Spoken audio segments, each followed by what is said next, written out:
नमस्ते। आज मसँग एउटा यो सरस्वतीको काठमा कुदिएको मूर्ति छ। यो मूर्ति टोटली ह्यान्ड कार्भ गरेर बनाएको मूर्ति हो। तपाई देख्न सक्नुहुन्छ यो काम टोटली ह्यान्ड कार्भिङको काम हो। आज म यो तपाईको काठको मूर्तिलाई 3D स्क्यानरबाट स्क्यान गर्नेछु। अब यो स्क्यान गर्नको लागि मलाई एउटा 3D स्क्यानर चाहिने नै भयो। त्यो 3D स्क्यानर चाहिँ म तपाईहरुलाई देखाउने छु। मसँग एउटा 3D स्क्यानर छ। यो 3D स्क्यानर तपाईहरुले देख्न सक्नुहुन्छ। यो मेरो 3D स्क्यानर तपाईको एक ठाउँमा फिक्स गरेर राख्ने 3 टाइपको 3D स्क्यानर छ। बजारमा तपाईको डिफरेंट टाइपको 3D स्क्यानर अवेलेबल हुन्छ।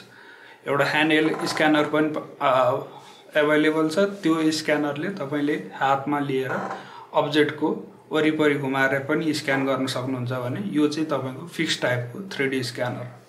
अब यो 3D स्क्यानरमा काम कसरी हुन्छ त तपाईको 3D स्क्यानर म तपाईलाई फेरि पनि देखाएँ। यो स्क्यानरमा तपाईको दायाँ र बायाँ गरेर दुईटा क्यामेरा हुन्छ भने बीचमा तपाईले प्रोजेक्टर देख्नुहुन्छ। दायाँ र बायाँमा तपाईको चाहिँ क्यामेरा छ भने बीचमा एउटा प्रोजेक्टर छ। अब यसले चाहिँ कसरी काम गर्छ भने हाम्रो प्रोजेक्टरले तपाईको डिफरेंट प्याटर्न चाहिँ तपाईको चाहिँ हाम्रो स्क्यान गर्ने अब्जेक्टमा चाहिँ प्रोजेक्ट गर्छ र यो त्यही प्याटर्नको चाहिँ तपाईको यो क्यामेराले चाहिँ डिस्टेन्स मेजर गरेर यसको चाहिँ मेश फाइल अथवा 3D फाइल चाहिँ जेनेरेट गर्ने गर्छ। यसको लागि हामीलाई एउटा टेबल चाहिन्छ जहाँ हामी चाहिँ हाम्रो स्क्यान गर्ने अब्जेक्ट राख्छौं। यो टेबल तपाईले देख्न सक्नुहुन्छ। यो मुभेबल टेबल छ। यो मेरो अब्जेक्ट चाहिँ मुभ नहोस् भनेर मैले एउटा ब्रिक पनि यहाँ राखेको छु। अब यो टेबलमा राखेर तपाईले चाहिँ आफ्नो फाइल चाहिँ स्क्यान गर्न सक्नुहुन्छ। अब यसको लागि हामीलाई एउटा सफ्टवेयर पनि चाहिने हुन्छ। सफ्टवेयर मैले आजको लागि फ्लेक्स स्क्यान 3D भन्ने सफ्टवेयर लिएको छु। तपाईले देख्न सक्नुहुन्छ फ्लेक्स स्क्यान 3D सफ्टवेयर। यो सफ्टवेयरको माध्यमबाट हामी आज स्क्यान गरेर तपाईको 3D फाइल चाहिँ जेनेरेट गरेर हेर्छौं।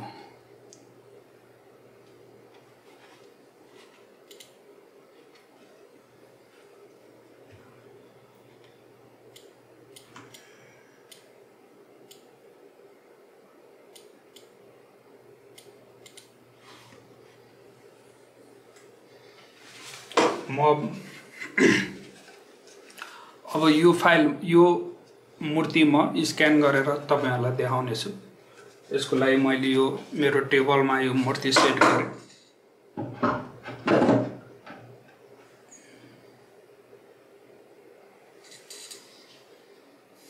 अब देख्न सक्नुहुन्छ मैले थोरै एंगलमा चाहिँ यो मूर्ति चाहिँ सेट गरेको छु। अब यो सेट गरिसकेपछि मैले यो सफ्टवेयरको बारेमा तपाईहरुलाई बेसिक नलेज पनि दिनेछु। यो सफ्टवेयर देख्नुहुन्छ तपाईले। यो हाम्रो यहाँ मुख्य गरी हामीले ध्यान दिनुपर्ने भने हाम्रो यहाँ दुईटा ट्याब छ। एउटा क्यालिब्रेसन ट्याब छ, अर्को प्रोजेक्ट ट्याब छ। यो क्यालिब्रेसन ट्याबबाट हामीले हाम्रो क्यामेरालाई क्यालिब्रेट गर्ने काम गर्छौं। सुरुको प्रोसेस भनेको हाम्रो स्क्यानर सेट भइसकेपछि हामीले हाम्रो चाहिँ जुन क्यामेरा छ त्यसलाई चाहिँ क्यालिब्रेट गर्नुपर्छ ताकि हाम्रो स्क्यान गर्ने डाटा चाहिँ राम्रो आओस्। त्यसको लागि हामीसँग यो एउटा यस्तो चेकर्ड प्याटर्न भएको प्लेट छ।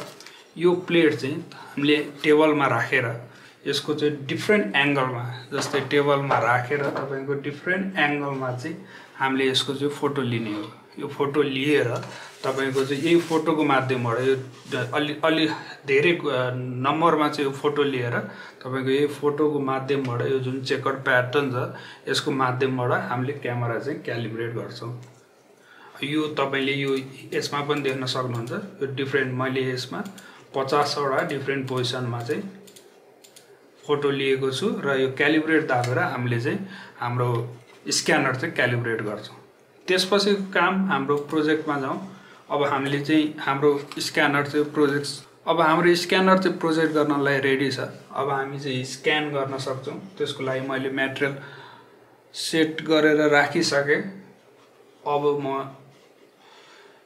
यसको लागि जस्तै सेन्टरमा राखेर म चाहिँ स्क्यान बटन चाहिँ दाब्ने छु।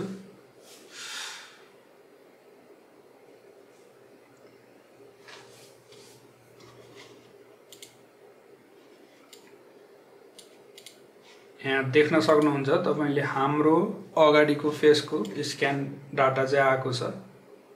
अब यसै गरी मैले थोरै एंगलमा राखेँ मेरो स्क्यान गर्ने अब्जेक्ट र फेरि स्क्यान दाब्ने छु।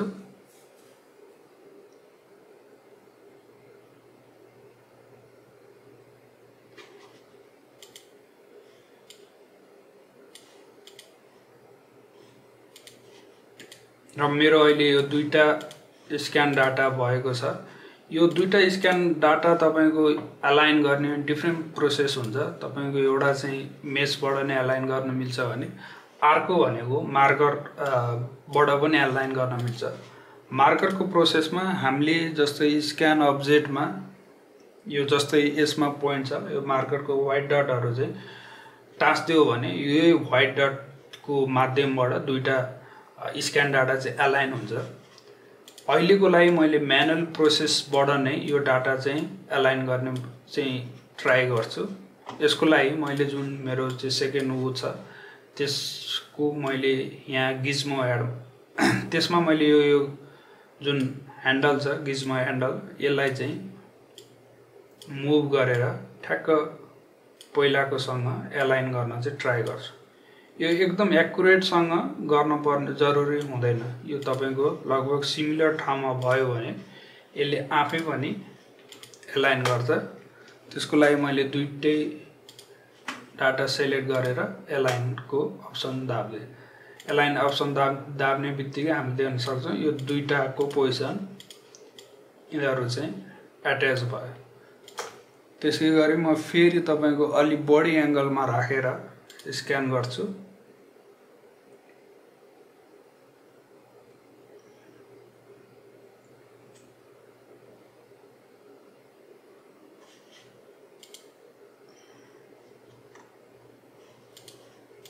यो डाटा सायद डाटामा धेरै त्यस्तो इन्फर्मेसनहरु केही देखिएन। म फेरि यो डाटा चाहिँ लिन्छु। यसको लागि यो डाटा चाहिँ डिलिट गरे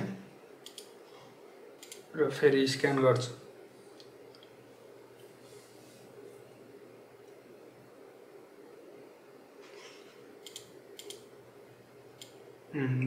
हामी देख्न सक्छौं हाम्रो नयाँ डाटा पनि अवेलेबल छ। यसलाई फेरि मैले म्यानुअली नै अलाइन गर्न खोजे भनेको नजिक लान खोजे। नजिक लाएर मैले दुईटा जुन पछि लिएको डाटा छ त्यसलाई लिएर फेरि अलाइन क्लिक गर्दिए भने यो दुईटा फेरि तपाईको अलाइन हुन्छ।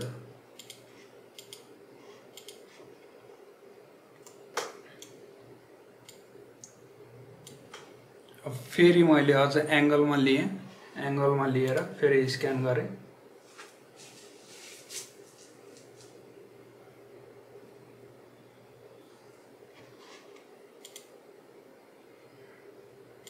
मेरो डाटा अवेलेबल छ। मैले यसलाई पोजिसन रोटेट गरे सकिन्छ।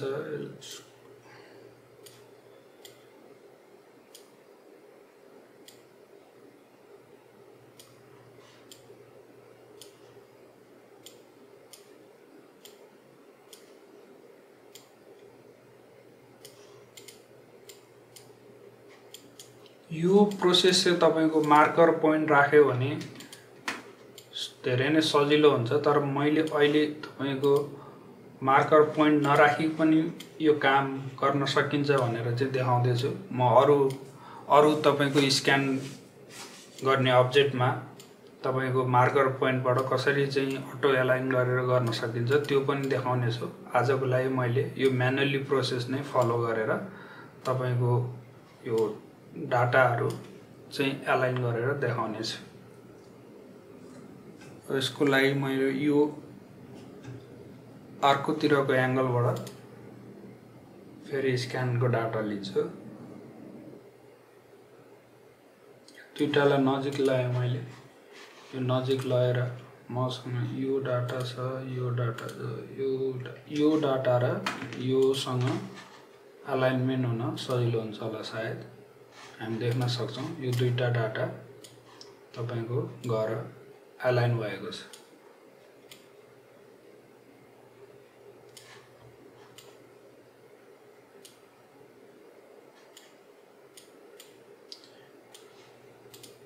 यो टप पार्टको अलमोस्ट हामीले धेरै डाटाहरु अलाइन गरिसकेको छौं। अब म के गर्छु भने अहिलेसम्म जति पनि गरेको छ त्यो डाटाहरुलाई चाहिँ कम्बाइन गरेर एउटा बनाउँछु।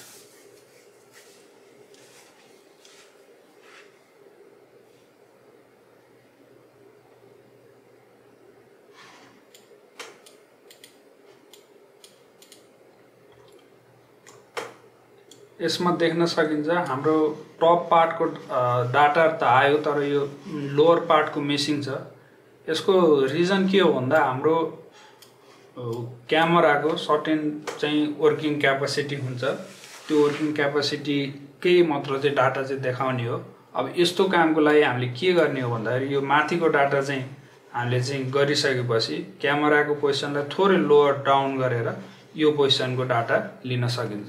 यसको लागि मैले थोरै मेरो चाहिँ क्यामेराको पोजिसन चाहिँ सारेर मुनि ल्याउने छु। यो डाटा लिइसकेपछि हामी देख्न सक्छौं हाम्रो लोअर पार्टको निकै नै धेरै डाटा चाहिँ अवेलेबल भएको छ। यसलाई अलाइन गर्न फेरि मैले यसको दुईटालाई नजिक पोजिसनमा लगाएर राख्छु र यो दुईटा नै सिलेक्ट गरेर फेरि अलाइन बटन क्लिक गर्ने छु। यो गर्दाखेरि हाम्रो देख्न सक्छौं दुईटा पार्ट अलाइन भएको छ। यसैगरी म थोरै एंगल लिएर फेरि चाहिँ डाटा चाहिँ कलेक्ट गर्छु।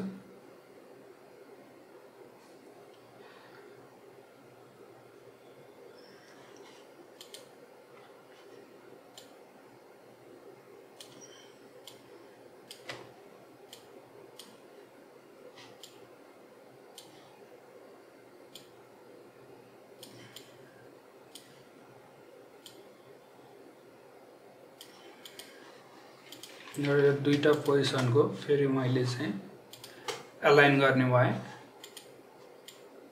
हाम्रो यो अलाइन भइसकेको छ। म फेरि यसलाई एंगलमा यसको कर्नर साइडको डाटा फेरि लिन्छु।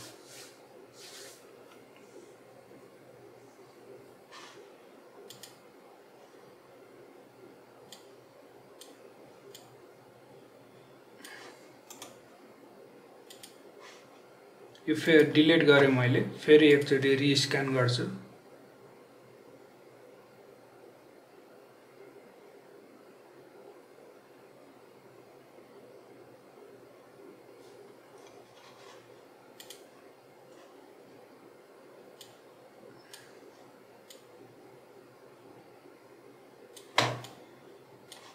र यसको पोजिसन फेरि मैले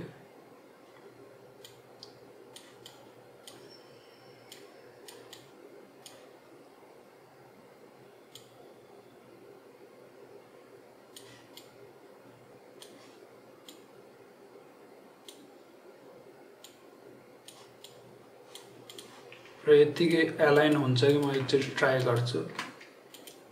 सायद यो प्लेटसँग हुन सक्छ।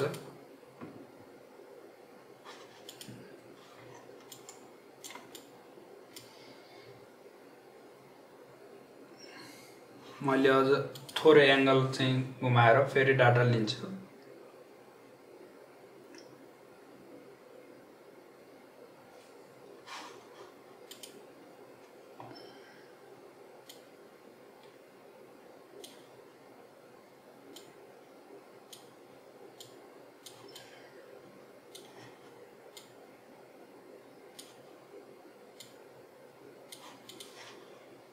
र त्यो भन्दा अगाडि मैले जति चारवटा डाटा छ त्यसलाई चाहिँ फेरि कम्बाइन गरेर एउटा बनाइदिन्छु।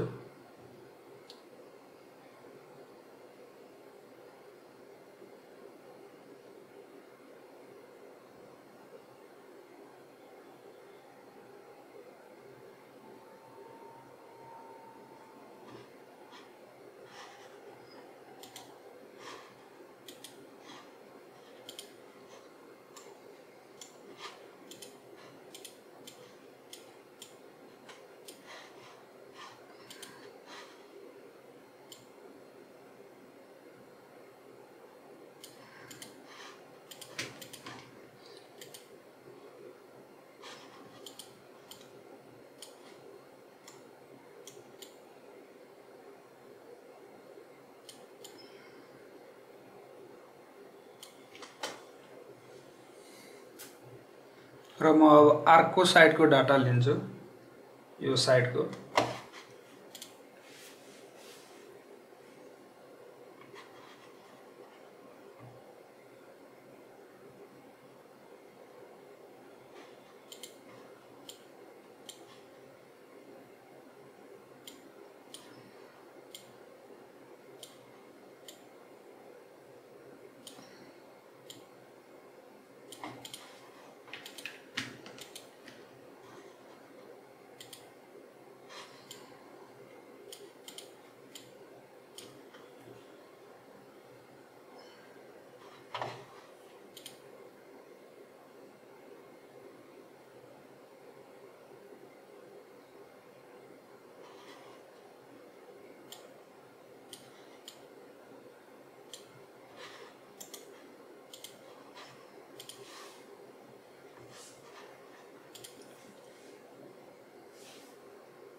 यसमा त्यति धेरै डाटा आएन, म थोरै एंगल घटाएर यतातिरको फेरि क्याप्चर गर्छु।